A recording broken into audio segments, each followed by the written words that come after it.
One of the most common and controversial questions and topics that comes up week after week in the reselling community, and really in any business where you're shipping out items via priority mail, is can you combine two flat rate priority mail envelopes, and more commonly boxes, together into one box or one package or parcel and ship it out that way? And the answers to this question really fall at both ends of the continuum, with one side saying this is something completely illegal to do, and the other side saying that this is something that's completely permissible to do. How can that be? How can we have such extreme different answers to what should be a relatively simple and straightforward question to answer? And what I'm going to do in this video is I'm going to show you where the sources of this controversy lies in two particular documents. And hopefully by explaining this to you and going over the history of this, that will help provide some additional clarity for you in terms of how you want to go and handle this situation. Then I have a suggestion for USPS if someone from there ever watches this video one day. But first is just a quick basic refresher. This would be your standard flat rate priority mail envelope. Right here you can see it says flat rate right across there. This is the cardboard one. You can see it opens up just a little bit. There's different sizes for the flat rate priority mail boxes. They're small, medium, large. I've got two of the medium ones right here, as you can see. And so what happens a lot is that, somebody puts their items into one of these envelopes, or again, more commonly the boxes, and they just don't have enough space in there. And so they're wondering, hey, can I combine two of these flat rate boxes, like these two mediums like this, and then tape them together securely and then ship them out as one package or one box? And that's commonly referred to as a Frankenbox. We always want to make sure Frankenstein gets his credit for this. So it's one of his big claims to fame. So let me go in and first show you why people would say that this is illegal. And so in doing so, what I'm going to do is I'm going to refer you back to what is known as the DMM, which is the Domestic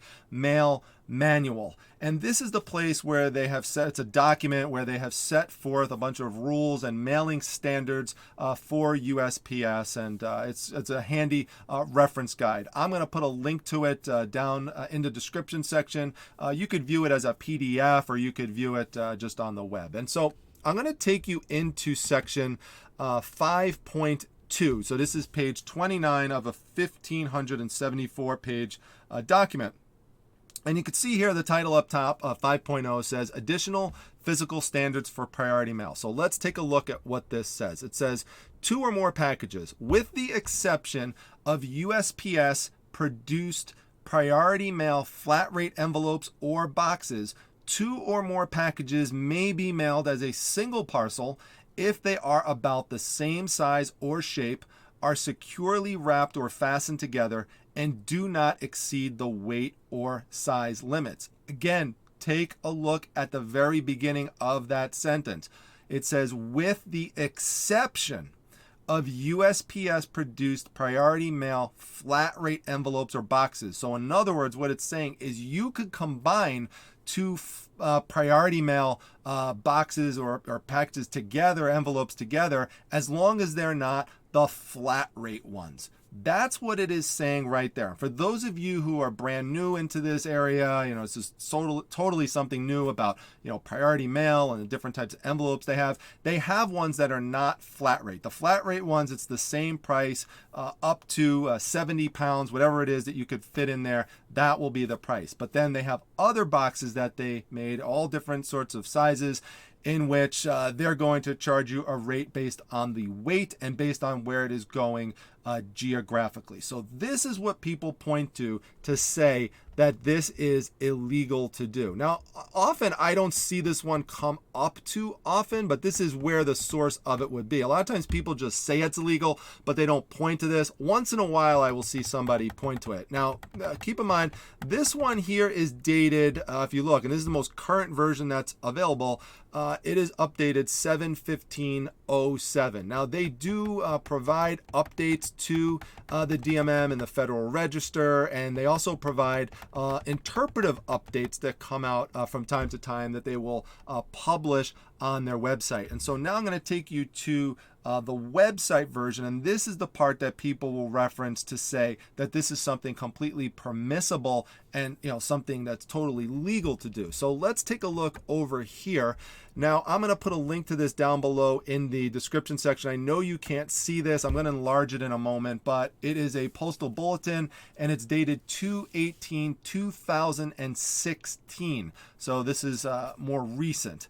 Now the title of it, and I'm going to pull out the relevant section here so you could see it. It says DMM notice, proper use of flat rate containers. And this is the part you need to see. I'm not taking this out of context. This is literally what is relevant to this discussion. It says if an FRE or FRB, so flat rate envelope or flat rate box, is presented at the office of mailing and the customer has manipulated or reconstructed it, the container is accepted using weight and zone, not the flat rate price. So what someone is going to argue based on this is that when you bring in a package like this to the post office, it sure looks like a manipulation and a reconstruction, right? So you could use that then as an argument to say, well, this should be able to be mailed out. You should be able to use the boxes that way, and you would just not pay the flat rate. You would pay based on weight and zone. But I want to dive into this a little deeper. Okay, is this really what USPS meant when they mentioned manipulation or reconstruction? Now, they're not really clear on that. So let's go back to this, this DMM notice and see if this provides us any clarification. One of the things you're going to notice if you go into the description section and you click the link on this, it says absolutely nothing about combining two packages together into one, like it does say in the DMM, in the original DMM. It has nothing about that right here into this section. So let's go a little bit further and see if it says anything about manipulation or reconstruction. And the only reference to it at all is towards the bottom, where it makes this statement. It says, as long as the FRE can close within its normal folds and as long as the sides as the FRE haven't been reconstructed. And then it gives an example. It says, for example, being slit and having a gusset inserted or a bracket. It's fine. Okay? So it's not saying anything there about two or more boxes being combined. Now, at the same time, it's not saying you can't do that within this. So this is where the controversy lies. Okay, and so let's go back into the original DMM and see if that is going to provide us any clarification whatsoever in terms of manipulation or reconstruction. So you could see here, I have the search bar open here within the PDF, and I'm going to type in manipulation and see if that comes up anywhere in here. It doesn't. Let's try manipulate, see if that comes up with anything. There's nothing that comes up. So now I'm going to type in reconstruct and see if we get anything off of that. And I have already searched this document before I made this video, and this is the only reference to it in terms of reconstruction that's relevant to what we're talking about here. It's in section 1.5 on page 63, and it is in the area of flat rate boxes and envelopes. And what it says is, tape may be applied to the flaps and seams to reinforce the container, provided the design of the container is not enlarged by opening the sides and the container is not reconstructed in any way. But, again, it's not really giving us an operational definition of what reconstruction means anywhere in there. So now they have really left this open. Now, the only other thing I could tell you in terms of some additional context that you could get out of this is that in 2016, I went back and looked at some media around the time when this was published, or the same year that this DMM notice was published, which was also in 2016, although earlier in the year. There's an article from November 2016 in which it talks about, it says here, USPS offers guidance for overstuffed priority flat rate envelopes. And you could see here what they're talking about. They're saying, here we go. It says, I'll read a little bit of it. Sometimes flat rate envelopes get too stuffed and no longer get the flat rate.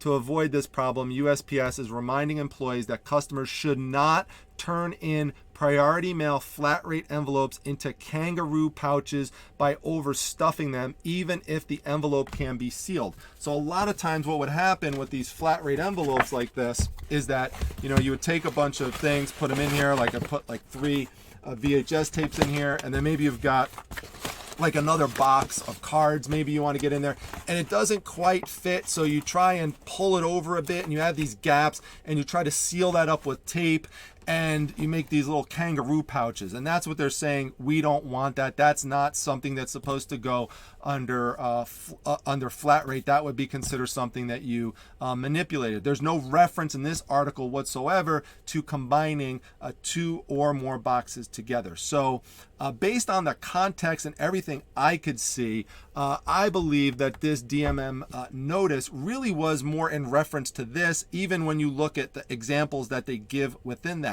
That being said, I'm not saying here that anyone who is saying that this would give them some justification to combining 2 or more boxes together and to ship them out via geographical zone and via weight is wrong. Okay, because USPS has made it so vague and made it really look contradictory in terms of what they're saying between these 2 documents, that they have completely left themselves wide open for people using this as a justification. And again, I'm not saying that those people are wrong. They can use that and look at that as a justification what they're doing. At the same time, I could also see why people are going back to the original DMM and saying, wait a minute, here it does say, with the exception of USPS produced priority mail flat rate envelopes or boxes, you're not supposed to combine these 2 things together. So it's a very fascinating and interesting issue that has evolved over time. And I'm not going to tell you exactly what to do. Like I said, you can make arguments on it both ways. I can tell you that people do this all the time, in which they combine these 2 flat rate boxes together and ship them out. And so, it's very likely that you could go ahead and do this and you are not going to get in trouble about it, because, you could look at this and you could cite this and you can make this argument. Just be prepared, though, that someone can come on the other side and cite this, and someone could, be really, really stingy and technical at the post office and, try to hold you accountable for it in some way. I'm not saying you're going to get arrested or anything. I'm just saying they might refuse the package and tell you to, do something different. Then you could talk to a manager and it kind of evolve that way.